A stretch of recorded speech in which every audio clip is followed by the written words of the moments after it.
começamos a gravar também o evento, estou vendo que mais e mais pessoas, aos poucos, começaram também a entrar. Então, eu vou dar início à minha palestra, tá bom, gente? Para quem não me conhece, então, meu nome é Carla, né? Eu, atualmente, eu dou aula nas universidades de Surrey e na Universidade de Durham, aqui no Reino Unido. E eu tenho um projeto chamado Dr. Lingue, que eu comecei com a pandemia, para ajudar os professores com materiais de e-learning, com dicas, tem até palestras antigas minhas também, da Dizal lá, se vocês quiserem acessar, é www.drlingue.com. Eu vou colocar também no final da apresentação. Olá, como vai? Sou de São Paulo, você já está vendo aqui? Boa tarde, Alessandra. Boa tarde, Sandra. Olha só que maravilha, Regina, tudo bem? Gente, boa noite. Aqui na Inglaterra são 8 horas da noite já.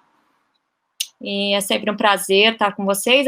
Esse aqui é meu e-mail, então, né, da Universidade de Surrey. Sintam-se à vontade para entrar comigo.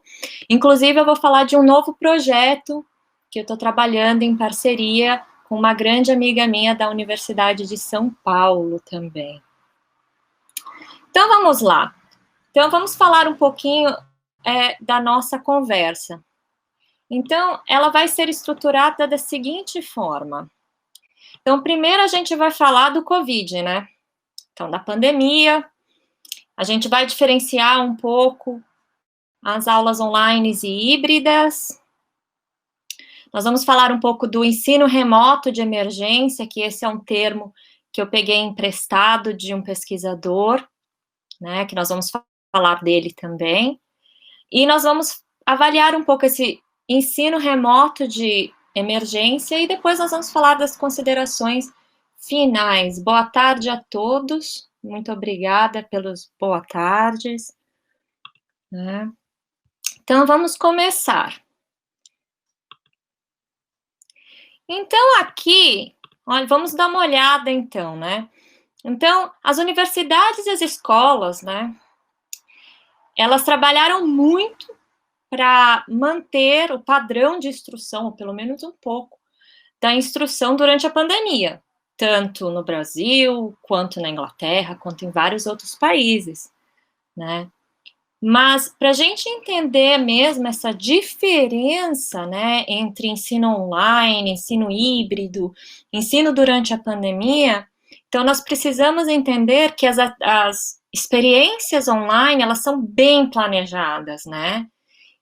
Geralmente, quando você faz um curso online, ele demora muito tempo, tem todo um planejamento pedagógico, um planejamento visual, que é justamente isso que a gente vai falar hoje. Então, esse pesquisador, né, o Hodges et al., que são colegas, com a publicação dele, Saída do Forno, em março, que justamente fez isso.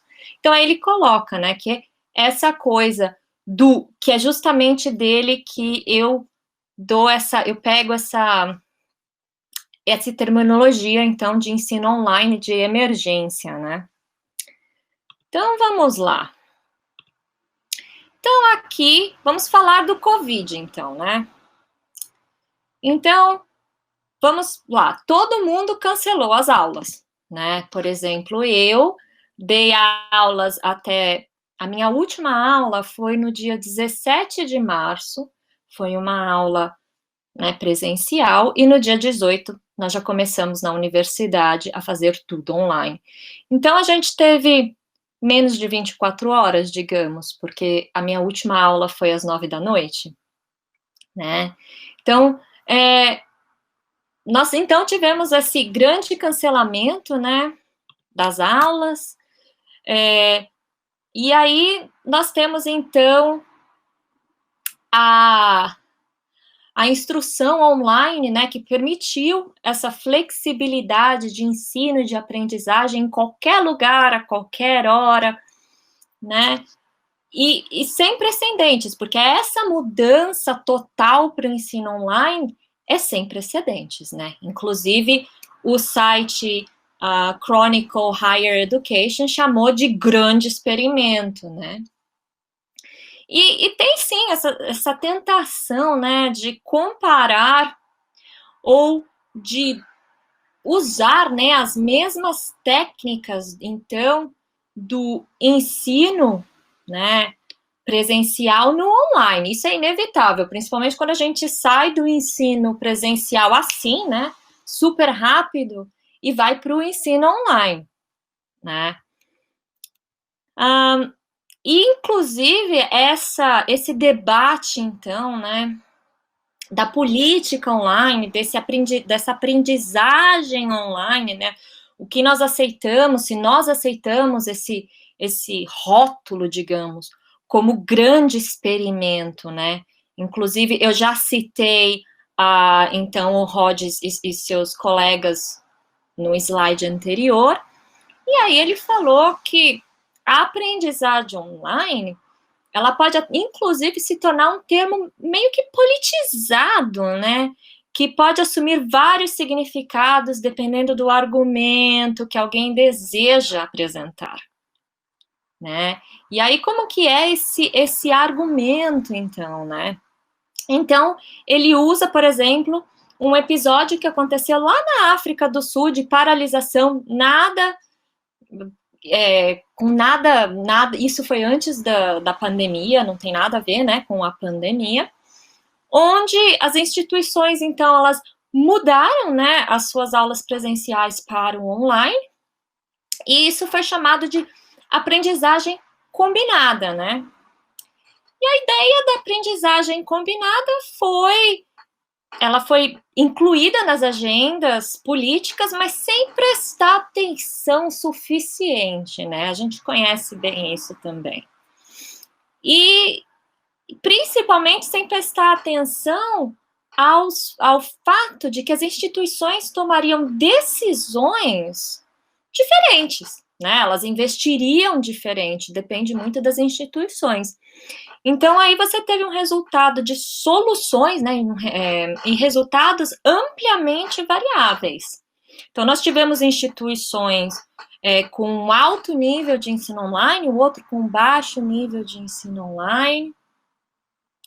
E como que aí nós vamos lidar com isso, né? Inclusive, essa experiência, ela foi realmente relatada nesse artigo que eu mencionei, do Rhodes e colegas, e é isso mesmo que eu tenho a intenção hoje de discutir com vocês aqui. Então, eu quero fazer algumas distinções cuidadosas, né, que eu espero que eu possa, então, informar e possamos, então, avaliar e fazer essa reflexão do ensino online, né?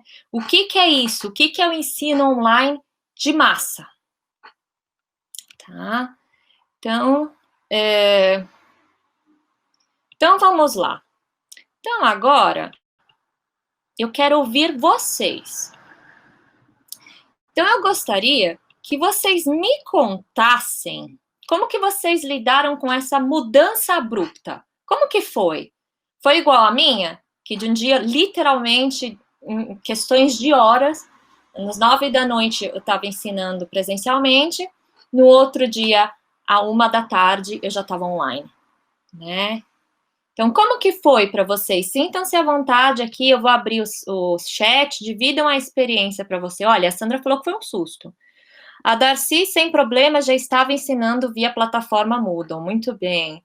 A Tainara foi como você, foi uma confusão. Na verdade, eu já ensinava online. Algumas coisas na universidade, alguns cursos já eram online. Mas toda a universidade online, não, né? Pensei em dar umas férias para os alunos, eu sou professora particular, sempre pensei, mas nunca muito. Super difícil no início, bem hard. Primeira experiência online, dava online. Então, aqui você vê que realmente, né, isso é uma experiência que eu vejo que aconteceu aqui, que aconteceu em todos os lugares, tá, gente? Não é só no Brasil. Mesmo eu que já tinha experiência de 5 anos no ensino online, as minhas aulas presenciais, elas não estavam programadas para ser online. Então, programá-las para o online demora, né? Muito bem. Então, vamos então passar então para o nosso próximo slide. Obrigada por colaborarem. Vocês vão ver que no Centro de Mídias da Secretaria Estadual de São Paulo tiveram que ser super acelerados. Obrigada, Henrique. Então, a gente sempre vai conversar um pouco. Eu quero ouvir realmente a experiência de vocês. Vocês estão vendo que tem a minha luz aqui me dando uma auréola de anjinho. Então, vamos lá. Difícil e doloroso, Janete. Muito bem. Então, vamos lá, então, para o próximo. Então, aí, aqui, você tem, óbvio, sempre esse estigma entre aulas online de qualidade e a qualidade de ensino, né? Então, você tem que o ensino... até o online está escrito errado, gente, perdão. Carrega um estigma de ser de qualidade inferior do que o aprendizado presencial. Apesar de várias pesquisas mostrarem o contrário, né? De várias... enfim... Esses movimentos apressados por online, por tantas instituições ao mesmo tempo, podem selar a percepção que a aprendizagem online como uma opção fraca, né? Quando, na verdade, ninguém estava, na verdade, fazendo a transição para o ensino online em si, durante as circunstâncias, né, da pandemia. E, então, nós precisamos, se nós, então, formos realmente nos tornar online, nós precisamos tirar, então, a experiência que nós tivemos da pandemia e tirar o máximo proveito das vantagens e das possibilidades do formato online, né? Inclusive, pesquisadores em tecnologia educacional, especialmente em ensino online, à distância, eles distinguem, né? Então, tem, sim, uma distinção bem clara entre ensino à distância, aprendizagem híbrida, aprendizagem online e etc. E, pedagogicamente, isso faz uma grande diferença, né? Eu gostei da Samira, depende muito, o problema maior é o aluno que não tem acesso, isso mesmo, a gente vai falar disso. No entanto, a compreensão das diferenças né, importantes, em grande parte, não se difundiu além do mundo da tecnologia educacional, de profissionais, de pesquisadores, enfim, de designers educacionais. E aqui, então, nessa nossa conversa, eu quero, então, oferecer uma discussão importante em torno da terminologia e propor formalmente, talvez, olha só a minha arrogância, um termo específico que, na verdade, eu peguei emprestado do Rhodes e dos colegas, né, do artigo deles de 2020 agora, que é o ensino remoto de emergência, que é esse período que a gente vive com a pandemia, principalmente quando começou em fevereiro, quando as coisas começaram a pegar fogo. A distância não tem caso? Perdão.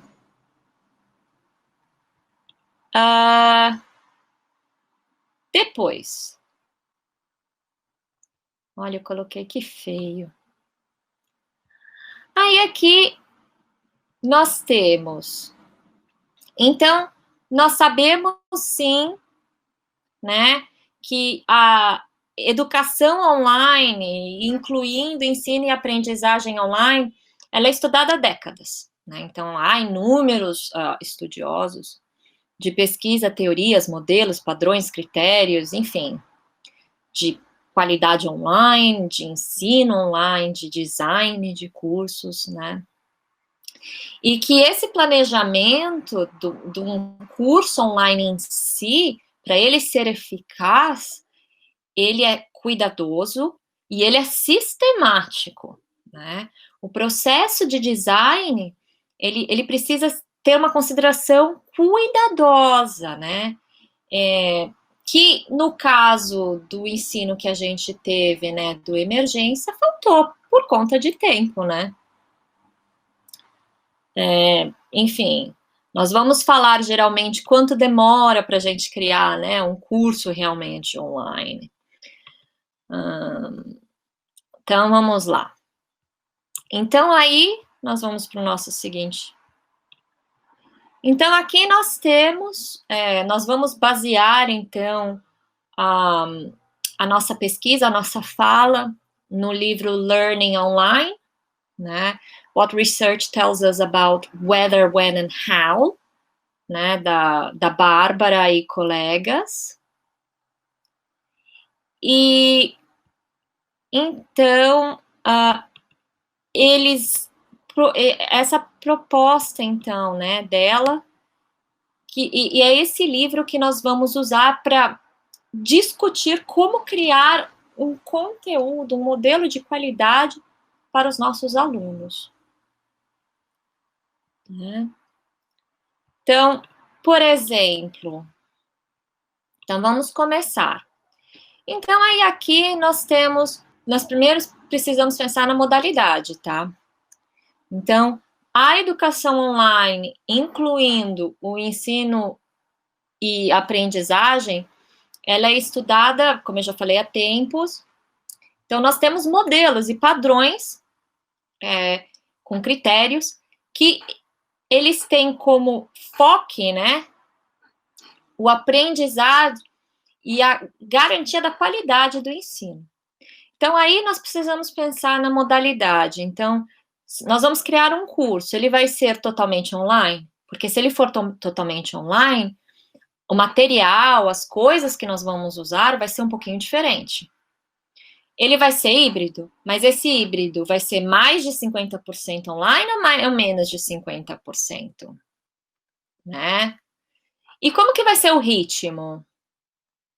Você vai ter aulas síncronas, assíncronas, ou você vai, então, né, ter essa proporção aluno-instrutor?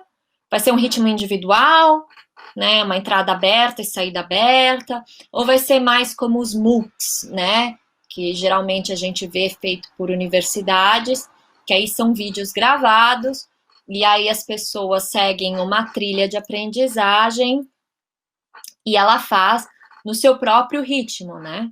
Uma coisa importante para vocês pensarem, que é bem diferente do ensino presencial, é que o foco do ensino online é sim o aluno, tá? Não que no presencial também não seja, mas geralmente no presencial o foco do professor é mais forte, né? A presença dele formalmente é mais forte. Então, dependendo do que você escolher, é mais forte. Aqui tá, para uma escola regular, então, depende da faixa etária do seu aluno. A gente vai discutir isso também, tá? Aulas síncronas funcionam bastante com crianças e adolescentes, com adultos não. Tá? E eu vou explicar por quê. Oh, pecado, a Eva chorou. Oh, judiação. Então, aí aqui, vamos continuar.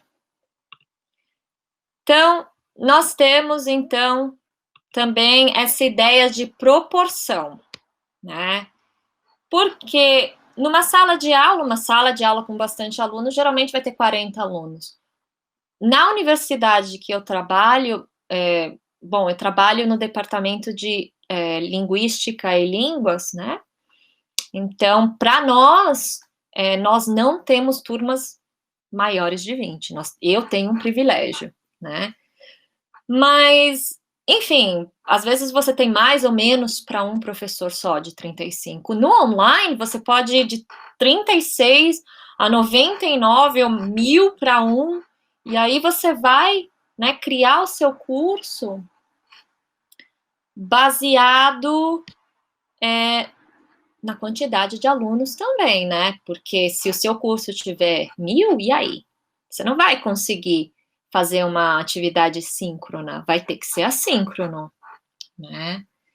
Então, tem essa história dos alunos, né, do instrutor, que aqui vocês estão pontuando, né, que isso não é educação, mercantilismo, né? Mas depende, se você tiver uma proposta pedagógica, não é mercantilismo. Mercantilismo é se você colocar um coitado professor para dar aula para 1000. Se você fizer um MOOC, como várias universidades fazem, que a gente tem várias universidades, tipo Londres, Califórnia, enfim, os MOOCs que eles oferecem online, que você pode acessar a qualquer momento, qualquer pessoa pode acessar, e aí são vídeos gravados, né? Então, é MOOCs, é com M, tá? O acesso aos slides vão ser via vídeo, tá, gente? Eu não mando os slides, porque esses slides eu uso nas minhas aulas, tá? Mas vocês podem ter acesso ao vídeo. E eu também vou colocar no meu site, no Dr. Lingua, o vídeo também. Ok. Então, vamos lá. Vamos continuar, então. Eu já até mudei para prática aqui. Então, aí a gente precisa pensar na prática pedagógica, né? Então, ela vai ser expositiva? Ela vai ser prática? Ela vai ser exploratória? Ela vai ser colaborativa? Né? Porque isso vai depender do que nós vamos fazer. O bacana do online é que os alunos podem colaborar muito mais. Você pode criar, né, na sua plataforma, atividades que eles façam colaboração ou síncrona ou assíncrona e depois checar. A necessidade do professor, ela muda. O professor é muito importante, mas ele é mais como um curador de informação do que dando a informação para o aluno. O aluno pode ter controle, a gente pode fazer aula invertida, gravar um vídeo e fazer uma atividadezinha para eles com um questionário, e depois checar com eles depois. Então, isso muda um pouco, né? O papel das avaliações também muda. Muito bem, Bruno. O Future Learn é um ótimo exemplo de MOOC, tá? Não só o Coursera também, tá? Então, que são geralmente cursos que são para grande quantidade de pessoas e por isso eles são mais baratos. E aí aqui você tem, então, o papel das avaliações online. Então, vamos pensar. Se nós vamos fazer avaliação online, nós não podemos pensar na avaliação que a gente fazia antes, né? Então, como que a gente vai fazer aqui? Como que vai ser? Então, você pode fazer atividades formativas, é muito legal para você fazer atividade formativa. Então, na semana você cobriu uma atividade sobre, não sei, pretérito perfeito, ou sobre osmose, ou qualquer outra coisa assim, e aí você faz um quiz, ou você faz uma atividade entre os alunos. O seu quiz pode, inclusive, ser peer-reviewed, pode ser revisado pelos seus próprios alunos, e depois você só checa e comenta. Vocês podem debater, vocês podem fazer blog, né? A avaliação oral depende, né? Então, por exemplo, você precisa testar se o sistema apoia o teu aluno, isso é muito, muito importante, né? E, por exemplo, eu com os meus alunos, eu acabei, então, para a prova deles, eu pedi, então, que eles fizessem um vídeo, que eles criassem uma história, ok? Enfim. Então, aqui nós temos que nós vamos fornecer ao aluno ou professor informações sobre o progresso da aprendizagem. Isso é legal. O ensino online, ele te permite a personalizar muito mais as coisas. Você tem acesso, por meio da tecnologia, de estatísticas, e você pode saber se o seu aluno está se desenvolvendo, como que ele está se desenvolvendo, se ele tem risco de reprovação. Você pode fornecer material de avaliação com notas, sem nenhum problema, né?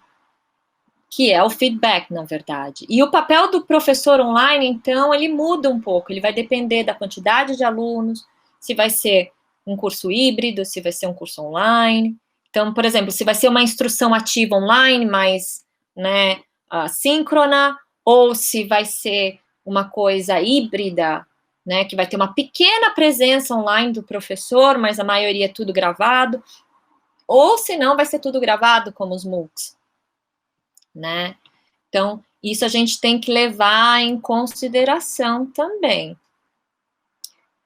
Aí, depois aqui, então, nós temos o papel do aluno, né?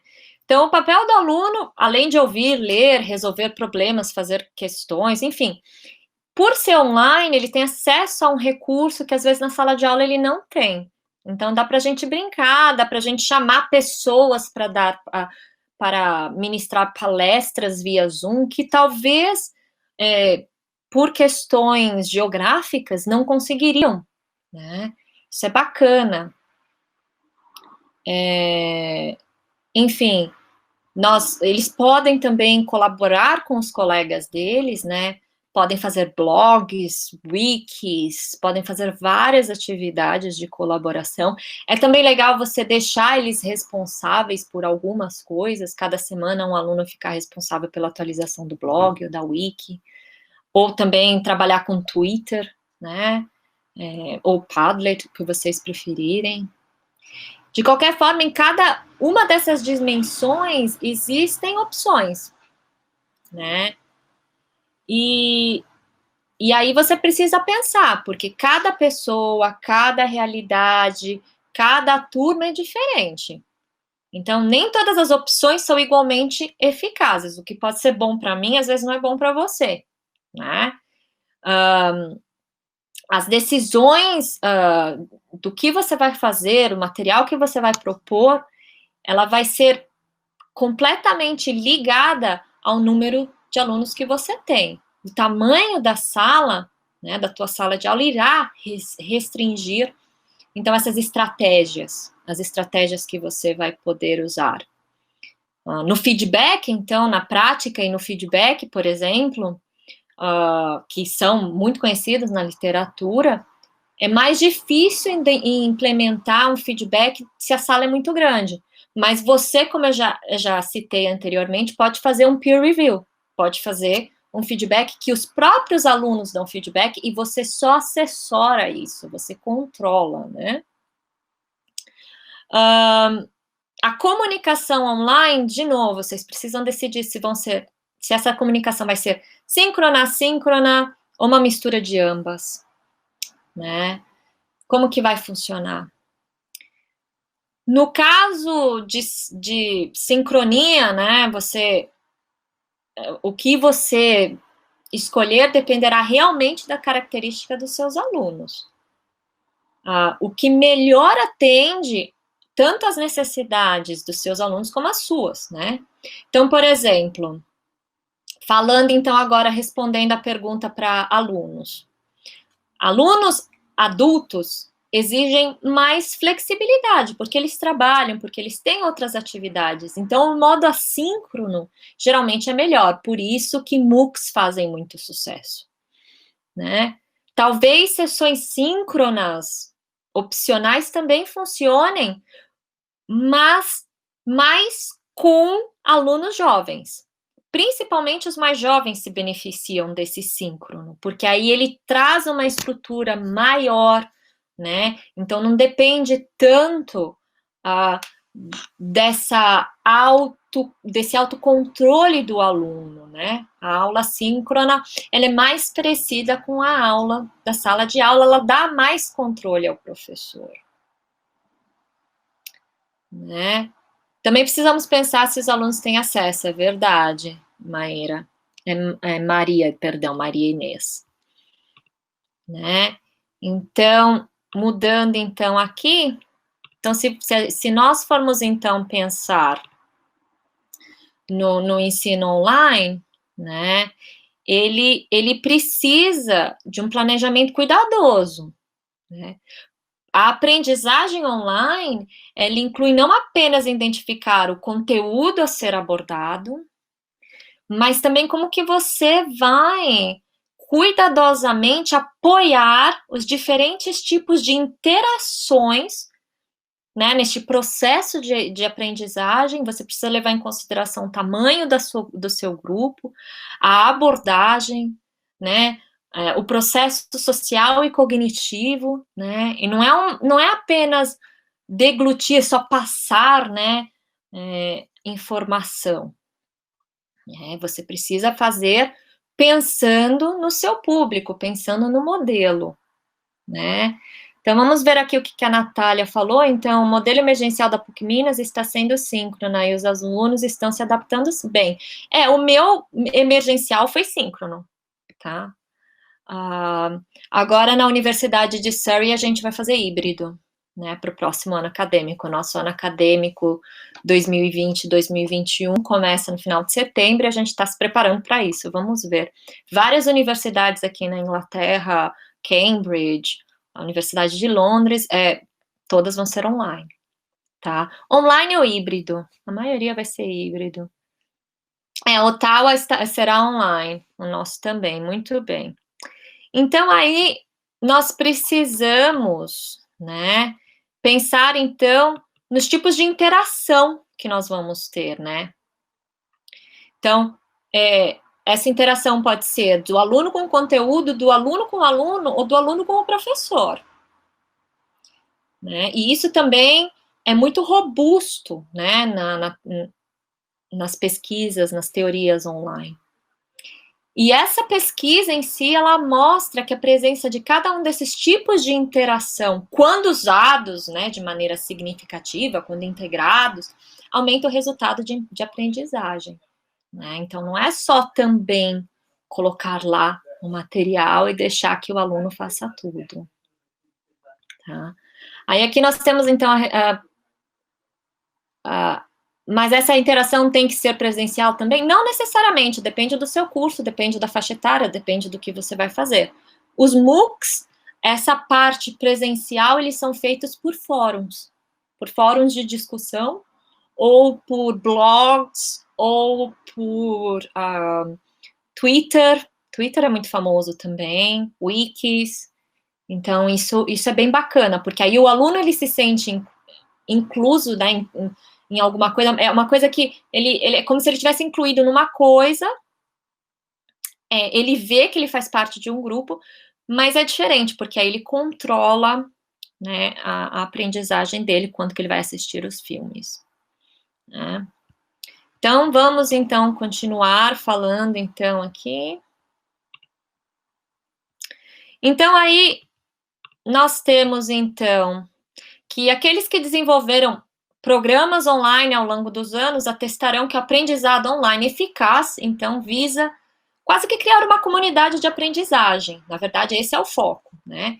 Que oferece suporte, então, aos nossos alunos, tanto na instrução, mas também no envolvimento extracurricular, com outros suportes sociais, como palestras, né? Como atividades, como blogs, podcasts, enfim. Que aí é para suprir o que existe também na educação face a face, né, na presencial, que seriam os recursos de biblioteca, serviços, enfim, de carreira, que aqui nas universidades, esse serviço de carreira que eu chamo, por exemplo, para ajudar, para procurar estágios, empregos, enfim, que você sempre tem um careers, né, que a gente chama aqui na Inglaterra. Então, a educação face a face, a presencial, ela não é bem sucedida porque nós temos a palestra e porque a palestra é bom, ou porque nós temos o presencial, ou porque nós temos uma atividade. Isso é um aspecto educacional de um ecossistema geral projetado especificamente para apoiar os alunos com recursos que são formais, informais, sociais. Então, assim, numa última análise, então, a educação online eficaz, ela precisa também, ela requer um investimento de um ecossistema, de suporte ao aluno, né? Que leva ele, então, a ser constituído, a ser construído como uma comunidade. Ele precisa se sentir numa comunidade. E essa necessidade no sentido online, nas aulas online, é ainda mais forte do que a presencial.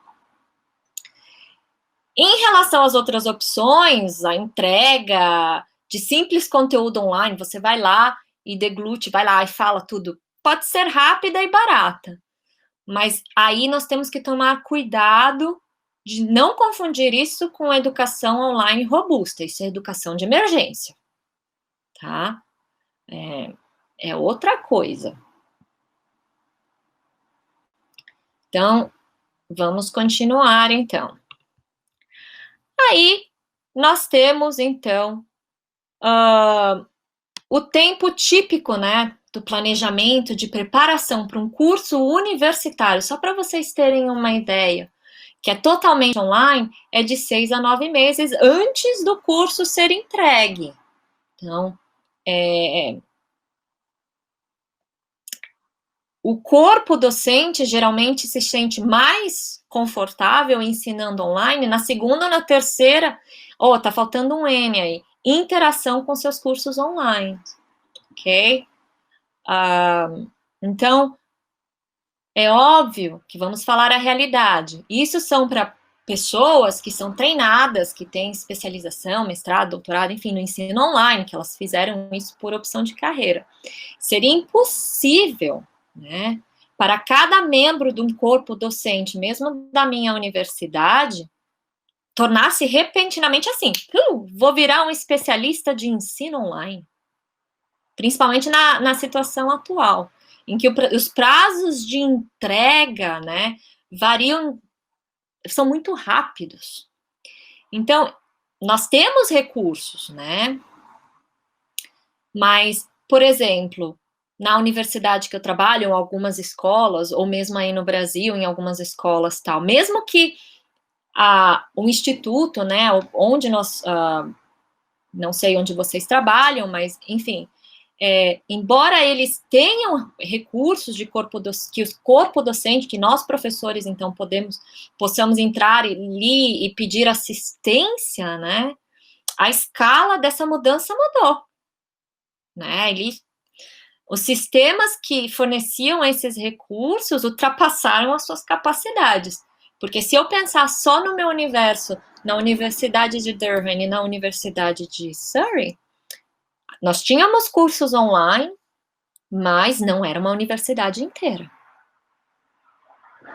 Ok? O Paulo está falando que o vídeo está falhando. Deve ser minha internet, então. Vamos ver. Provavelmente, não sei. Né? Então,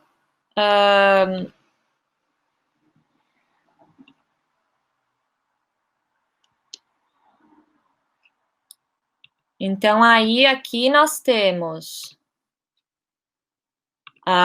então aqueles que desenvolveram, né, e que desenvolvem programas online, atestarão que o aprendizado é numa comunidade.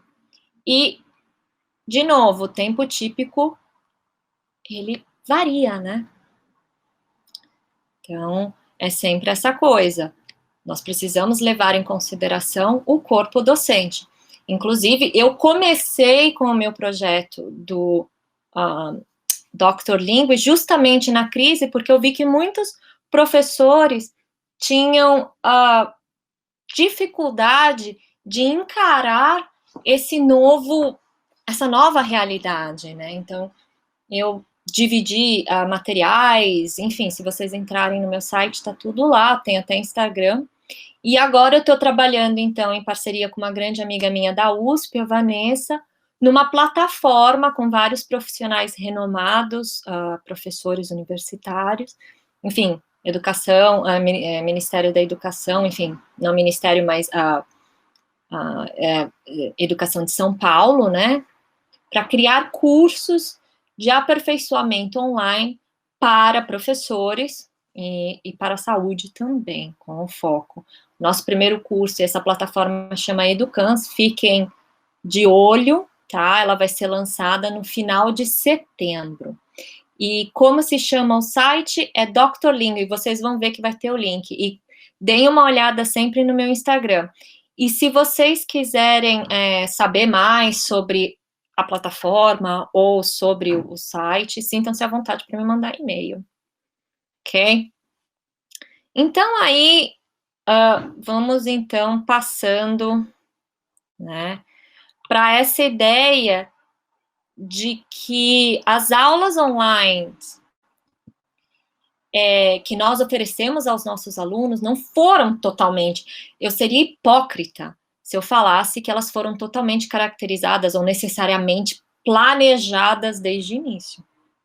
Se nós formos analisar mesmo criticamente, né, tudo isso, nós vamos ver que, enfim, não teve tempo, né? Há uma alta probabilidade de implementação abaixo do ideal.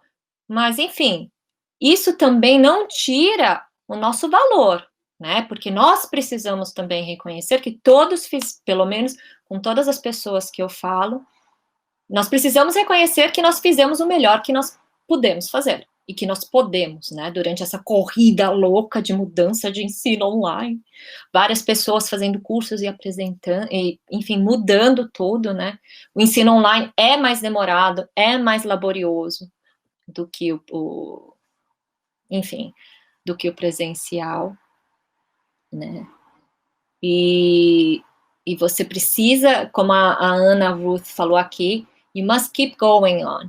Você precisa you have to keep updated. Você precisa ter updates, você precisa sempre saber o que está acontecendo. Então, o tipo normal e cotidiano de instrução online eficaz e esse de emergência é diferente. Isso a gente tem que ter muito claro, tá?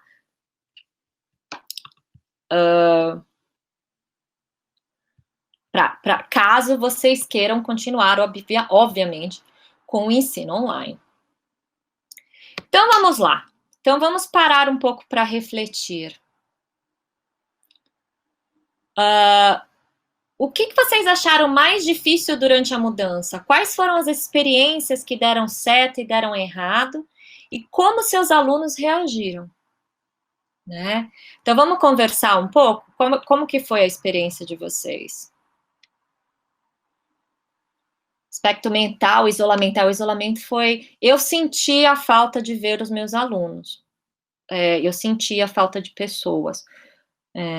Muito bem, nas primeiras semanas muito assustador, formação tecnológica, para mim foi ruim. Muito bem, porque às vezes a gente não consegue ver, então, né?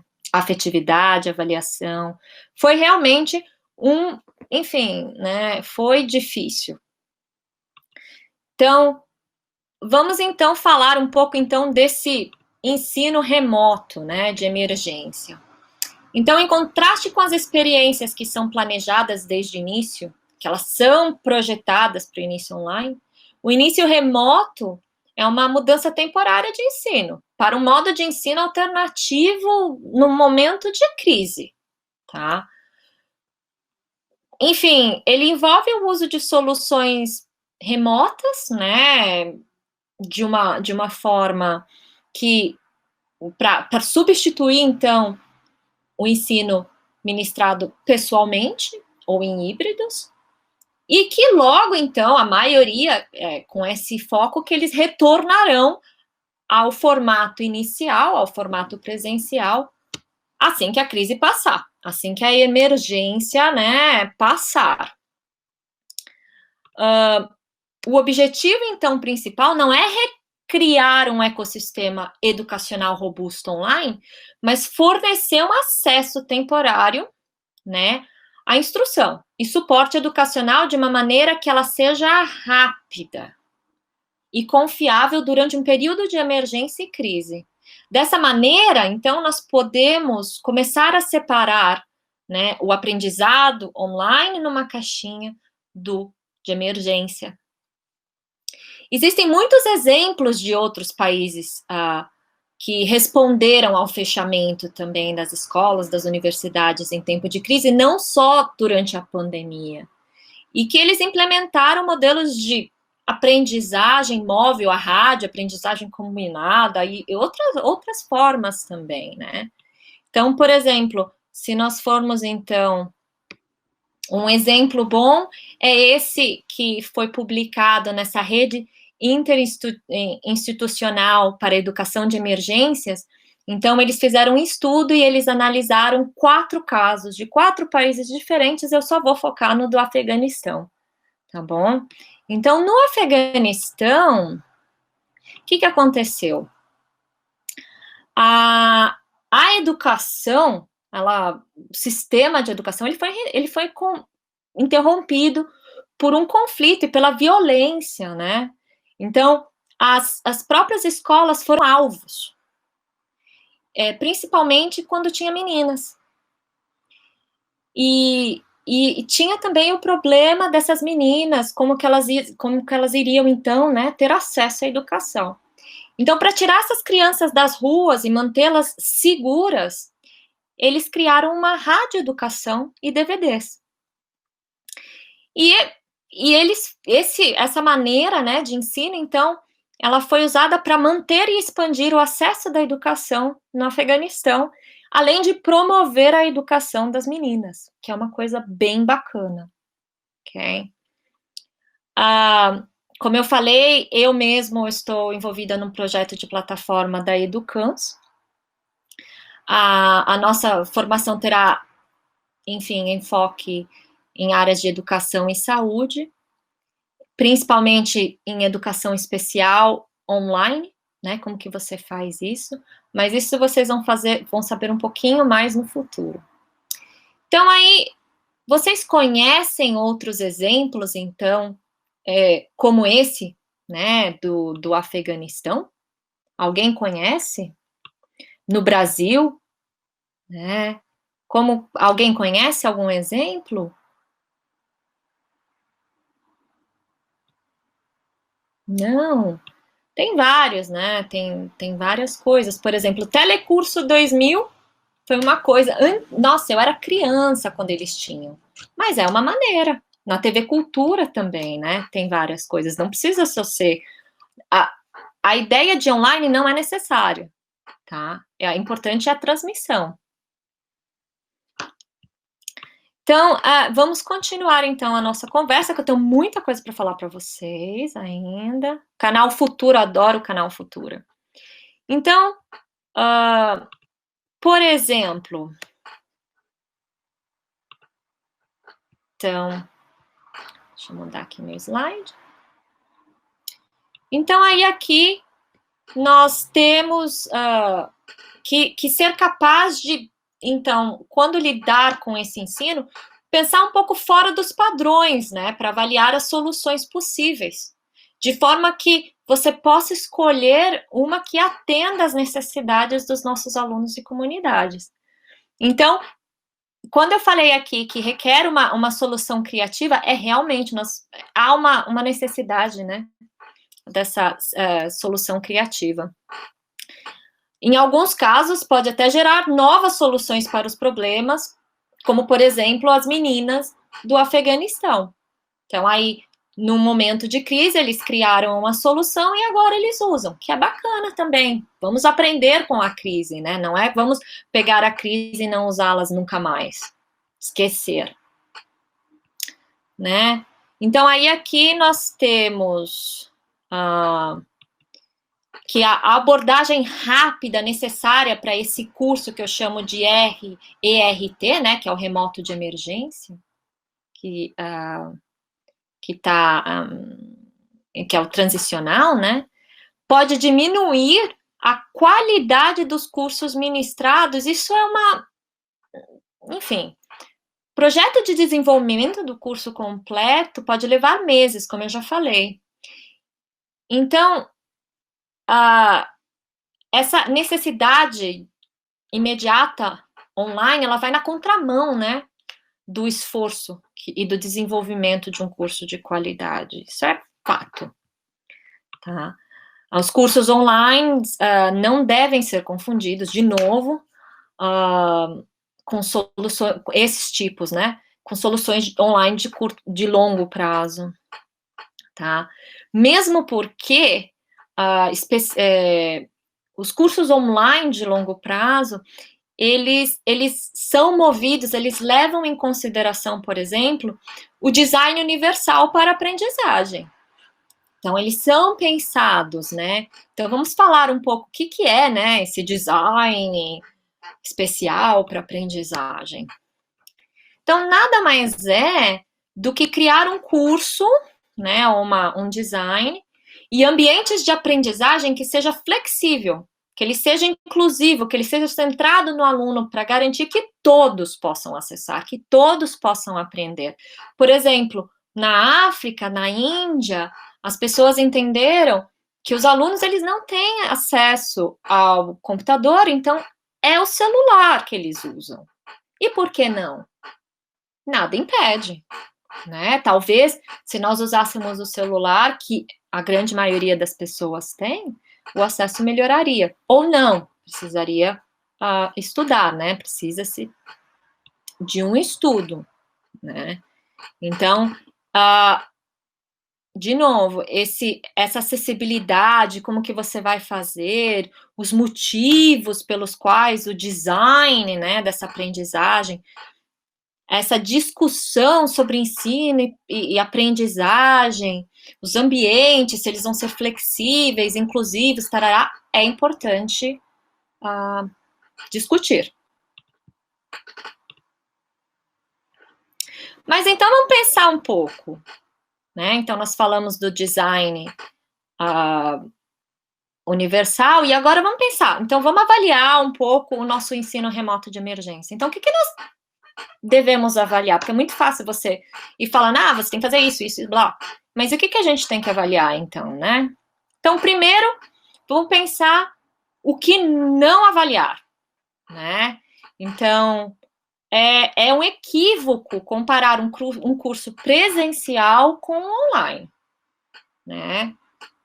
É como você comparar baleias e cachorros, apesar de serem ambos mamíferos. Esse tipo de avaliação, conhecido como estudo de comparação de mídia, não oferece um valor real, né? E eu vou falar por quê, né? Pelo menos você tem 3 razões. Então, primeiro porque qualquer meio, né, é simplesmente uma forma de fornecer informações, eles podem ser melhor ou pior, então você precisa ter um controle.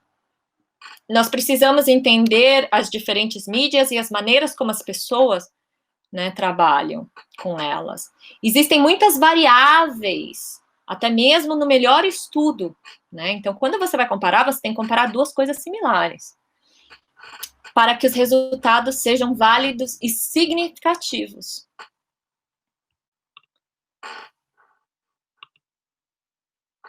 Então, de novo, do ponto de vista, então, né, o sucesso das experiências de aprendizagem à distância e online pode ser medido de várias maneiras, dependendo de como esse sucesso, né, é definido a partir da perspectiva da parte interessada, da escola, da universidade. O que você quer receber, qual que é o resultado, né? O que você quer alcançar? Quais são os focos dessa experiência de ensino? Para os alunos, as questões como interesse, motivação e envolvimento são diretamente relacionados ao sucesso do aluno. E, portanto, seriam possíveis focos de avaliação. São muito importantes, na verdade. Né? Para o corpo docente, então, você tem as atitudes em relação ao ensino online, né, que podem sim afetar a percepção de sucesso, né? Depende da atitude do professor também. Então, se você é meio laid back, você é tranquilo, você passa uma segurança para o teu aluno, ele vai se sentir seguro. Resultados programáticos, como taxa de conclusão de cursos, programas, alcances, investimentos, também é uma maneira, né, de você fazer de você mensurar isso. Estratégias de implementação de áreas possíveis, investigação, fornecimento, enfim, suporte, desenvolvimento profissional do corpo, né, docente para pedagogias de ensino online, questões políticas, de governança, isso tudo conta, tá? O nível social, como que é. Depois, então, nós temos quais recursos internos e externos, né, são necessários para dar suporte a essa transição. Então, o que nós precisamos, então, considerar? Quais os aspectos do contexto institucional, social e governamental? Porque de nada adianta você ter um curso elaborado, super bacana na cabeça e você não conseguir pôr em prática, né? E como que são as interações, no meu caso, da universidade com os alunos, mas da tua escola, do seu ambiente de trabalho, das famílias, dos funcionários, das partes interessadas locais, do governo, como que isso impacta na mudança? Né? Isso também você precisa levar em consideração, né? Não é só a escola. A escola é um reflexo da sociedade. A infraestrutura, então, será que ela é suficiente? Será que ela atende às minhas necessidades? Às vezes não. A equipe de apoio do campus, né? Então, você vai ter uma pessoa te ajudando? Porque, sinceramente, se você não tiver, é muito trabalho. O ensino online dá trabalho, né? Porque ele tem necessidades e é laborioso. O desenvolvimento profissional contínuo do corpo docente foi suficiente para possibilitar essa mudança? Por exemplo, desde o lockdown, principalmente agora no momento de férias, na universidade a gente teve vários treinamentos. Por exemplo, a gente ganhou acesso ao Future Learn grátis, por exemplo. Por quê? Porque tem muita pessoa que não sabe lidar com online e precisa aprender, precisa correr quanto tempo, né? Então, isso é uma coisa importante para se levar em consideração. Seria hipócrita se não levássemos em consideração, seria hipocrisia nossa. Então, como que podemos aumentar as oportunidades para as demandas de aprendizagem imediatas e flexíveis, né?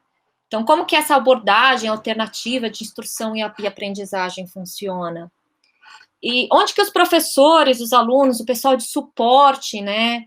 Esse pessoal que teve dificuldade entra, né? Como que nós podemos nos adaptar para responder a esses desafios, então, operacionais no futuro? Seja ainda nesse segundo período da pandemia, ou quando nós quisermos, então, implementar realmente um curso online.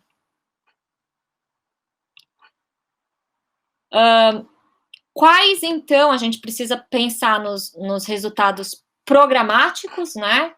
Como os desafios relacionados com esses resultados podem ser tratados, como que a gente vai dar o apoio ao aluno, porque para eles também é novo, né? E os professores impactados por essa questão. Como o feedback vai ser dado, como que a equipe de suporte do campus pode informar, ou da sua escola, né, as necessidades e approaches das aulas online no futuro. Isso é importante pensar, né? Dada a evidência, então, contínua de problemas em torno de avaliações dos alunos, né, típicas de ensino superior, enfim, como que vai ser essas avaliações de ensino, né? Porque o padrão de final de semestre que acontece na universidade, na escola, não é o mesmo, tá? O padrão de aula presencial não é o mesmo que a gente tem. Então, isso a gente tem que levar em consideração. Você precisa dar prazos mais longos, porque às vezes a internet não funciona, enfim. Então, vamos para as nossas considerações finais aqui. Então, todos os envolvidos nessa migração abrupta para o aprendizado online, eles devem perceber que essas crises, desastres, também criam interrupções na vida dos alunos, dos funcionários, dos professores, para tudo. Portanto, esse trabalho deve ser feito com o entendimento de que a mudança provavelmente não será a prioridade de todos, tá? Então, às vezes, o seu aluno, tudo bem, ele vai fazer tua aula, mas não é a prioridade dele. E aí, como que você vai lidar com isso? Né?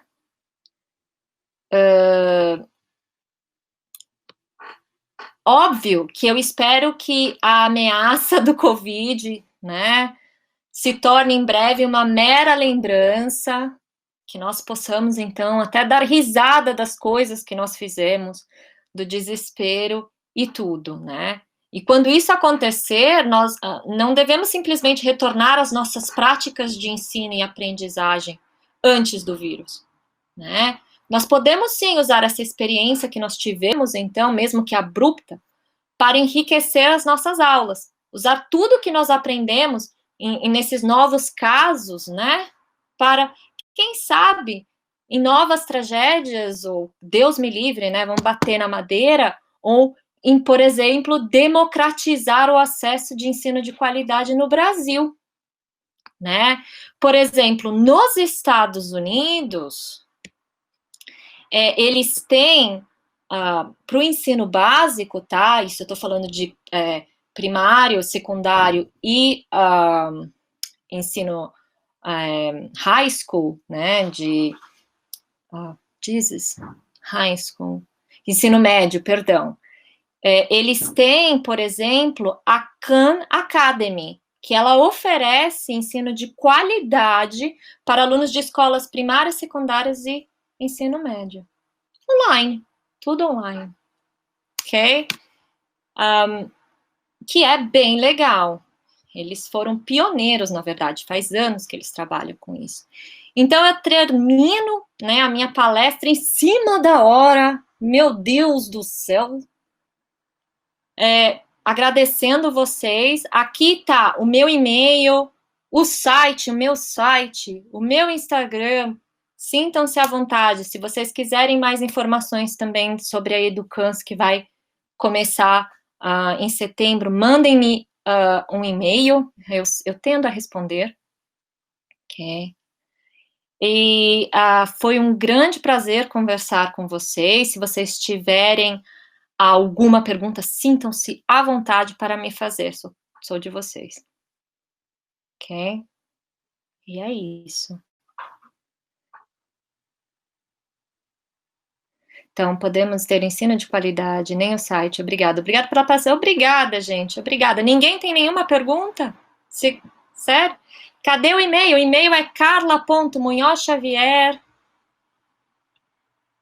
Ai, não tá aparecendo? Eu vou pôr aqui para vocês. Não sei por quê.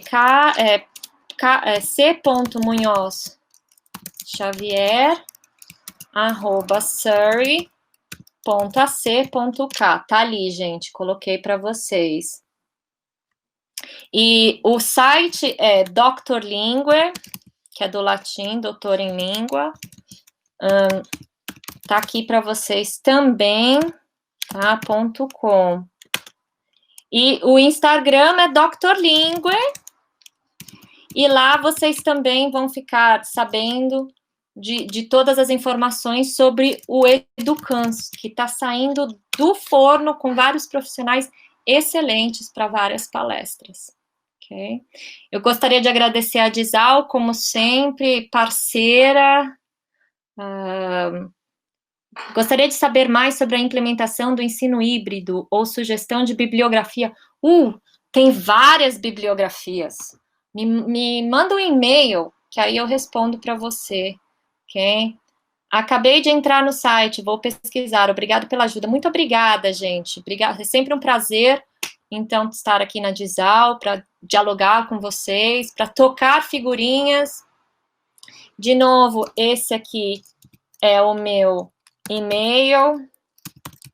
Para quem não pegou, eu estou escrevendo aqui no chat, né? Esse aqui é o meu site.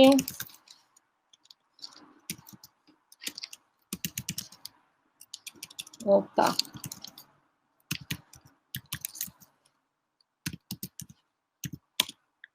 Vai ter certificado? Isso é uma pergunta para o pessoal da Dizal. Eu não tenho a mínima ideia.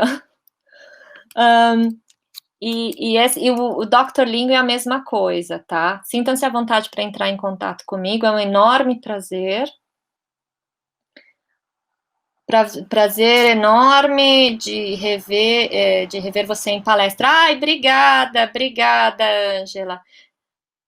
Dizal, precisa, simpática e disponível, muito, muito importante. Gente, em setembro eu vou dar outra palestra, dia 23, eu acho, pessoal da Dizal, corrija aí para mim, eu acho que é dia 23, Fiquem ligados, que aí eu vou dar uma outra palestra, e aí talvez eu consiga, então, passar um pouco mais detalhes sobre a Educans, ok? Gente, eu vou nessa, porque eu preciso jantar. Essa palestra foi gravada? Foi! A Secretaria de Educação de São Paulo precisa do seu apoio. José Henrique, escreve para mim. Você tem meu e-mail agora. Urgente! Escreva para mim. Certificado será enviado? Gente, eu não sei se tem certificado. Isso é uma coisa que vocês precisam perguntar para a Disal. Isso, José, escreve sim. De novo, é carla.munhoz-xavier, com N-H-U-Z, Xavier com X, @surrey.ac.k. Ok? Beijo, gente. Muito obrigada. So long. E vejo vocês em setembro. Continuem dando uma olhada nas palestras maravilhosas que a Disal tem. E deem uma olhada que no final de setembro eu tô aí de novo para conversar com vocês. Ok?